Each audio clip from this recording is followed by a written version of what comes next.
2024 elections ముందు యాక్టివ్గా YCP party తరఫున ప్రచారం చేసిన శ్యామల హైలైట్ అయ్యేందుకు పవన్ కళ్యాణ్ పై చంద్రబాబుపై ఇష్టం వచ్చినట్టుగా నోరు పారేసుకుంది. ఈ ఎన్నికల్లో వైసీపీ పార్టీ ఓడిపోయాక సైలెంట్ గా ఇంట్లో ఉన్న శ్యామలను తీసుకొచ్చి జగన్ అధికార ప్రతినిధిగా మార్చేశాడు. సీనియర్ పొలిటీషియన్స్ రోజా, జూపుడి ప్రభాకర్, భూమన కరుణాకర్ రెడ్డితో పాటుగా శ్యామలను వైసీపీ రాష్ట్ర అధికార ప్రతినిధులుగా నియమించడం వైసీపీ పార్టీలోని చాలా మందికి నచ్చలేదు. ఇక అలా అధికార ప్రతినిధి అయ్యిందో లేదో ఇలా చంద్రబాబు లోకేష్లను విమర్శించేసింది. టీడీపీ అధికారంలోకి వచ్చిన తర్వాత వైసీపీ నేతలు కార్యకర్తలపై ప్రతీకార దాడులు జరిగాయి. చంద్రబాబు బాధితులకు జగన్ నష్టపరిహారం అందించారు. విజయవాడ వరద బాధితులను పరామర్శించడంతో పాటు కోటి ఆర్థిక సాయం చేయడమే కాదు, నేటికి నిత్యావసర వస్తువులను అందజేస్తున్నారు.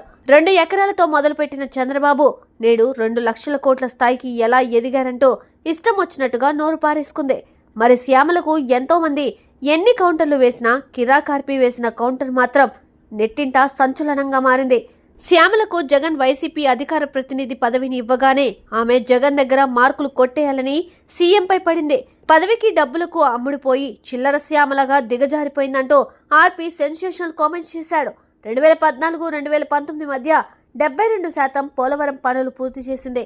1998లో సైబర్ టవర్స్ నిర్మించింది. విజన్ 2020తో హైదరాబాద్ సింగపూర్గా మార్చిందెవరు? చంద్రబాబు కాదా? అమ్మ శ్యామల కాస్త కళ్ళు తెరువంటూ ఆర్పీ శ్యామలకు ఎడాపెడా ఇచ్చి పడేశాడు.